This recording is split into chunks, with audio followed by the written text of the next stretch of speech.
માં દીપડાની દહેશત ફેલાઈ છે। રહેણાંક વિસ્તારમાં દીપડાના આટાફેરાથી સ્થાનિકોમાં ભારે ડરનો માહોલ સર્જાયો છે। ગુંદલાવ ગામમાં દીપડાની લટાર કેમેરામાં કેદ થઈ છે। વીડિયો વાયરલ થતા સ્થાનિકોમાં ભારે ડરનો માહોલ સર્જાયો છે। આ વિસ્તારના ધમડાથી ઓવાડા તેમજ કેવડા, મૂળી, પાલણ સહિત આસપાસના ગામોમાં છેલ્લા કેટલાય સમયથી દીપડો દેખાઈ રહ્યો છે। સ્થાનિકોની માંગ બાદ વન વિભાગે દીપડાને પાંજરે પૂરવા પ્રયાસો હાથ ધર્યા છે।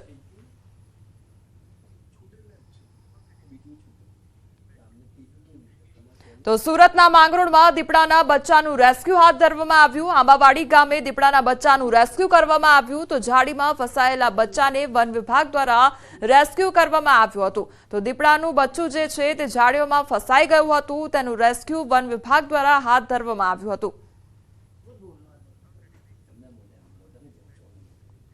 દ્વારકાના ખંભાળિયામાં ફરી આખલાનો આતંક જોવા મળ્યો છે। ખંભાળિયાના બજારમાં આખલા બાખડ્યા હતા અને આખલા બાખડતા વાહનોને નુકસાન પણ સર્જાયું છે। બજાર વચ્ચે આખલા બાખડતા લોકોમાં ડરનો માહોલ સર્જાયો હતો।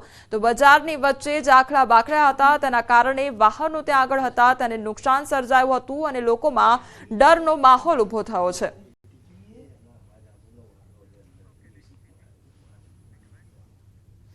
આગામી 30 માર્ચ રવિવારથી ચૈત્રી નવરાત્રીનો પ્રારંભ થઈ રહ્યો છે। શક્તિપીઠ અંબાજી ખાતે માય ભક્તોની લાખોની જનમેદની ઉમટી પડશે, ત્યારે ભક્તો માટે સારા સમાચાર સામે આવ્યા છે। નવા વર્ષના પ્રારંભથી દર્શનાર્થીના સમયમાં ફેરફાર કરવામાં આવ્યો છે। દર્શનાર્થીઓ દર્શન અને આરતીનો સરળતાથી લાભ લઈ શકે તે માટે નિર્ણય કરવામાં આવ્યો છે, જેમાં ખાસ કરીને ચૈત્રી નવરાત્રીના ઘટ સ્થાપનનો પણ સમય નક્કી કરાયો છે। જે ઘટ સ્થાપન મંદિરના સભા મંડપમાં કરાશે। પ્રથમ ચૈત્રી નવરાત્રીના દિવસે ઘટ સ્થાપન સવારે 9:30 થી 10 કલાક સુધીમાં કરવામાં આવશે।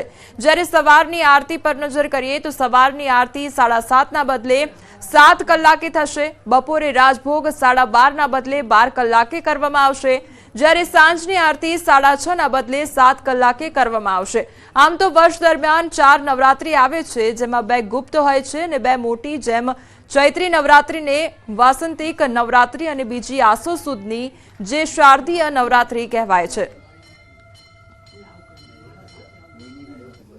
ચૈત્રી નવરાત્રી શરૂ થાય છે, જે 30 તારીખથી છે।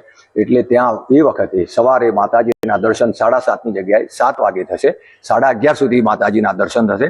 પછી સાંજે બપોરે 12:30 થી દર્શન થશે, જે 4:15 હતું એની જગ્યાએ 4:30 સુધી દર્શન થશે।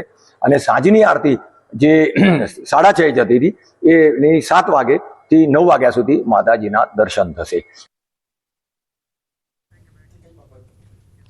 ઉનાળાની શરૂઆત થઈ છે અને એવામાં અમદાવાદમાં રોગચાળાની સ્થિતિ યથાવત જોવા મળી રહી છે। સોલા સિવિલમાં છેલ્લા એક સપ્તાહમાં 13,037 ઓપીડી નોંધાઈ છે, જેમાંથી 1,188 દર્દીઓને દાખલ કરી હોસ્પિટલમાં સારવાર આપવાની નોબત આવી છે। બીજી તરફ 87 દર્દીઓના સેમ્પલ લેવામાં આવ્યા હતા, જેમાંથી 2 દર્દીઓનો ડેન્ગ્યુ રિપોર્ટ પોઝિટિવ આવતા તેમની સારવાર પણ તાત્કાલિક શરૂ કરી દેવામાં આવી છે। આ સિવાય ઝાડા ઉલટીના 40 કેસ નોંધાયા છે।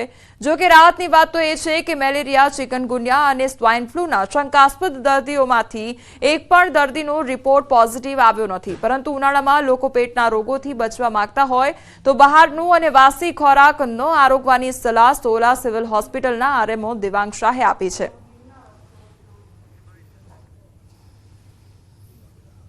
રોગચાળાની વાત કરીએ તો ગત અઠવાડિયા દરમિયાન સોલા સિવિલ હોસ્પિટલ ખાતે કુલ 13,037 ઓપીડી કેસ નોંધવામાં આવેલા છે, જેમાંથી 1,188 દર્દીઓને દાખલ કરવામાં આવેલા છે। એ 13,037ની અંદરથી 87 દર્દી ડેન્ગ્યુ માટે સસ્પેક્ટ થયેલા હતા, જેમાંથી 2 દર્દી પોઝિટિવ આવ્યા છે। કોંગ્રેસનું રાષ્ટ્રીય અધિવેશન ગુજરાતમાં યોજાશે અને કોંગ્રેસના રાષ્ટ્રીય પ્રવક્તા પવન ખેરાએ બેઠક યોજી સમગ્ર દેશભરમાંથી જિલ્લા પ્રમુખ સાથે બેઠક યોજવામાં આવશે। રાષ્ટ્રીય અધિવેશનમાં સંગઠન મુદ્દે જે ઠરાવ થયા હતા તે અંગે બેઠકમાં ચર્ચા કરવામાં આવશે। બ્લોક કક્ષાએ સંગઠન મજબૂત કરવા આ પ્રયાસ કરવામાં આવ્યો છે। ચૂંટણીઓમાં જિલ્લા પ્રમુખની મહત્વપૂર્ણ ભૂમિકા હોય છે। बेलगावी में ये निर्णय लिया गया कि कांग्रेस पार्टी की जो बहुत महत्वपूर्ण इकाई है वो है जिला अध्यक्ष, डीसीसी प्रेसिडेंट्स। उनको और कैसे मजबूती दें, उनका जो भूमिका होती है चुनावों में भी और राजनीतिक पार्टी के कार्यक्रमों में भी, उस भूमिका को और कैसे फैलाया जाए, बढ़ाया जाए और उनकी मजबूती कैसे बढ़ाई जाए, उसी सिलसिले में ये बैठक 3 तारीख को वहां रखी है। હવે રોંગ સાઈડ વાહન પર ચલાવનારાઓની ખેર નથી, કારણ કે જો તમે રોંગ સાઈડ વાહન હંકારશો તો તમારે ખાવી પડી શકે છે જેલની હવા। શહેરમાં સર્જાતી ટ્રાફિકની સમસ્યાને લઈને ગુજરાત હાઈકોર્ટના કડક વલણ બાદ ટ્રાફિક પોલીસે ટ્રાફિકની ડ્રાઈવ સાથે નિયમનું પાલન નહીં કરનાર સામે આ કાયદો ઘડ્યો છે। પબ્લિકને ખબર પડે કે અમે રોંગ સાઈડ જઈએ છીએ, એના માટે અમે કાયદાકીય કાર્યવાહી કરવા માટે અમે એફઆઈઆર નોંધીએ છીએ। એફઆઈઆરની કાર્યવાહી દ્વારા જે રોંગ સાઈડ વાહન આવતું હોય એમણે થોડી પ્રક્રિયામાંથી પસાર થવું પડે છે, એટલે એમને ખબર પડે કે અમે રોંગ સાઈડથી નહીં આવવું જોઈએ, એ રીતની કાર્યવાહી કરે છે। અને અમે છેલ્લા 2 દિવસની અંદર 112 જેવા એફઆઈઆર નોંધી અને કાર્યવાહી કરવામાં આવેલ છે।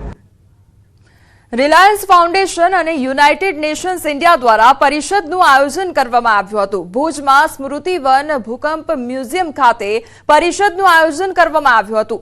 Early warning and early action A multi hazard multi stack holders approach experiences learnings and sharing નામની આ ઇવેન્ટમાં ભારતની અંદર ડિઝાસ્ટર રિસ્ક મેનેજમેન્ટનું સ્તર ઊંચું લાવવા ચર્ચા કરવામાં આવી હતી। તો ઇમ્પેક્ટ આધારિત અર્લી વોર્નિંગ સિસ્ટમ ટેકનોલોજી, અપેક્ષિત પગલાંની વ્યૂહરચના અને દુષ્કાળ જેવી હોનારતો તેમજ ઢોર ઢાંખરના રક્ષણ મુદ્દે પણ ચર્ચા થઈ હતી। પરિષદમાં હોનારતોને પહોંચપાત્ર પગલાં ભરી શકાય તેવા અર્લી વોર્નિંગ ઉપાયો પર ભાર મૂકવામાં આવ્યો છે। રિલાયન્સ ફાઉન્ડેશનના ચીફ ડેવલપમેન્ટ ઓફિસર સુદર્શન સૂચીએ જણાવ્યું છે કે ખરા અર્થમાં ડિઝાસ્ટર પ્રતિરોધકતાના નિર્માણ માટે સહિયારા પ્રયાસોની જરૂર પડે છે। અમારો ઉદ્દેશ્ય ટેકનોલોજી અને ડેટાની તાકાતનું સંવર્ધન કરીને મહત્વના જ્ઞાન અને નવતર ઉપાયોની વહેંચણી માટે ઉમદા મંચની રચના કરવાનો છે।